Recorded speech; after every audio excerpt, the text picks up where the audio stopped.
Hey guys, Brian Osborne here from Answers in Genesis, and right now I'm reporting to you from Darwin, Australia, Northern Territory of Australia, and I'm actually in the Crocodiles Cove, a cool kind of crocodile zoo, if you will. Just so many crocodiles everywhere, and you got little ones and big ones. They feed the crocodiles in front of you. I fed a baby crocodile a little bit earlier, really neat. You can actually swim in a cage with the crocodiles here, pretty wild stuff. But there are crocodiles literally all over the place here in the Northern Territory, and so you can come see a lot of them here. Now the one behind me is kind of famous though. This one's name is Bert. Now those of you who are of my generation probably remember Bert from the movie Crocodile Dundee. This is the actual crocodile that attacked Paul Hogan's love interest in that movie, and he saved her from the crocodile. That's the guy right there, still alive and well. They live for a really long time. Pretty amazing, and it's been just really cool to go around and see all these different crocodiles. Of course, the backstory for this one's really neat from my childhood growing up. But here's the thing about these crocodiles: is looking at Bird behind me, it's actually moving, which is really, really rare. Because if you come to watch these crocodiles, you want to see them be active, you may be waiting for a really long time because they tend to just sit there, lay, chill, whatever it is. They're just hanging out. And they don't do a whole lot of activity unless, of course, they're being fed. But if you're going to wait for them to do something, you might be waiting a really long time. And that reminds me of our lesson that we're looking at right now with the 400 years of waiting, with the intertestament period. And we just saw with Malachi, the book of Malachi wraps up the Old Testament, and he gives the final prophecy of the Old Testament, again pointing to the Messiah, actually even pointing to the one who prepared the way for the Messiah. Of course, that's John the Baptist. We'll see him later on as we begin the New Testament. But those prophecies about the coming Messiah and the messenger of the Messiah, those have been laid out by Malachi. And now we got 400 years of basically silence. It's called the intertestament period, or the silent years, the silent period. And during this time, this 400 years, from the end of the Old Testament to the beginning of the New, God does not speak through his prophets. There's no revelation being given to Israel, and it seems that God is silent during this particular time. Now, of course, much like the book of Esther, we see that God's being silent. He's not mentioned in the book of Esther. God's being silent during the Intertestament period, but he is active. He is preserving his people through this particular time. We know during the Intertestament period, we see the rise and fall of many powerful kingdoms that are setting the stage for the political, cultural, religious environment of the New Testament when Jesus comes onto the scene.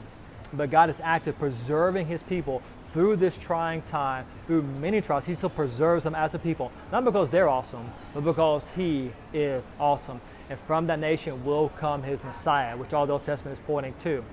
We see during the Intertestament period the rise of the Greek Empire under Alexander the Great, conquering the known world rapidly. And of course, if you look in the Old Testament prophecies, this is literally prophesied in great detail by some of the Old Testament prophets. It's amazing to see the clarity of those prophecies with Alexander the Great, and then the split of his kingdom, and the four after his demise, after his death. That's exactly what takes place. And then, of course, we know the Persian Empire before him, that was prophesied as well. And then we see the Romans come onto the scene, and basically the Romans they're the ones in charge. They're ruling when Jesus is born.